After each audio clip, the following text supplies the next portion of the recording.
Shalom, this is Rabbi Brad Greenstein coming to you from the Moishe House headquarters here at the ranch in San Diego, California with today's Moishe moment. I was recently hanging a shelf in my home. I'm not known for being handy, but my daughter, when I had it all leveled and what I considered to be exactly what I wanted, said, "That's perfect." And I thought when she said these words, perfect, what an interesting and elusive term that is, perfect, because we're all trying to be perfect. And it's much easier to be perfect when you're fixing something in your house or hanging a shelf, but how much more difficult is it to be perfect, to reach perfection with our souls, with our relationships, with who we wish to become. We live in a society that's encouraging us to be perfect, to look perfect, to be the perfect partner, the perfect parent, the perfect child, son, daughter, spouse, to be the perfect worker, the perfect student.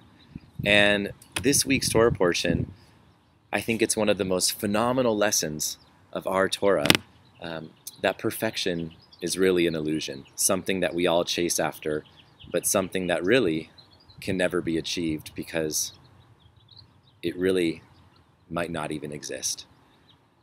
Moses, the greatest prophet who ever lived in Judaism, he's walking with the 10 Commandments, with those 2 tablets that represent the connection between the divine oneness of the universe and humanity, and he breaks them.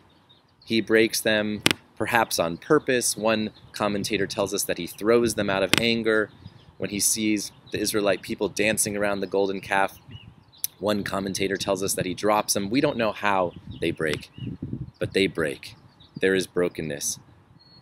And Moshe essentially screws up. He makes a mistake. He breaks the most important document that's to exist between God and man. And what does God tell him to do? The master of the universe says, "I'll make you a brand shiny, spanking new set of tablets." But Moses screws up, and that's an important lesson. Moses makes a mistake. And if the greatest prophet who ever lives can make mistakes, then so can we.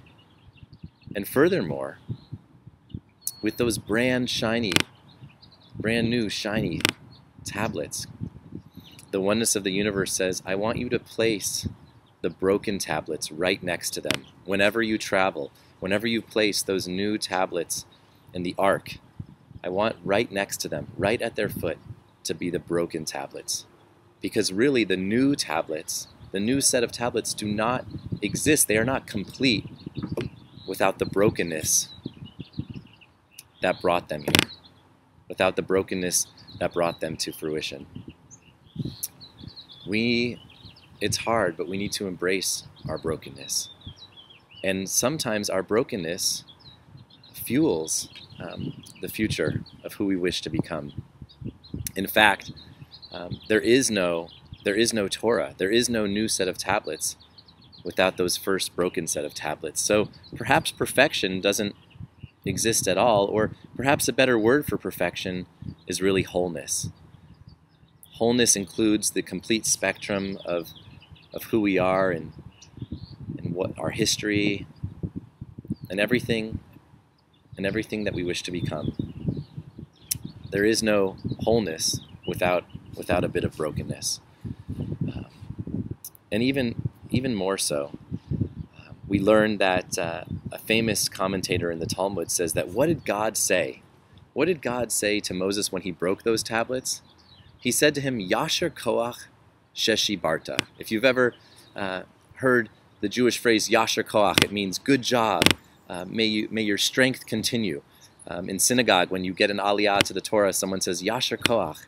Yasher koach is the colloquial way to say nice work, good job.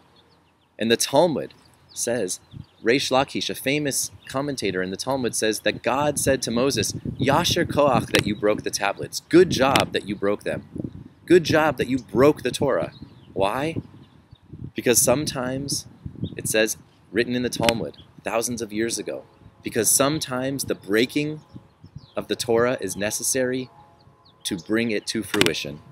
Sometimes the breaking of the Torah is necessary to create its foundation.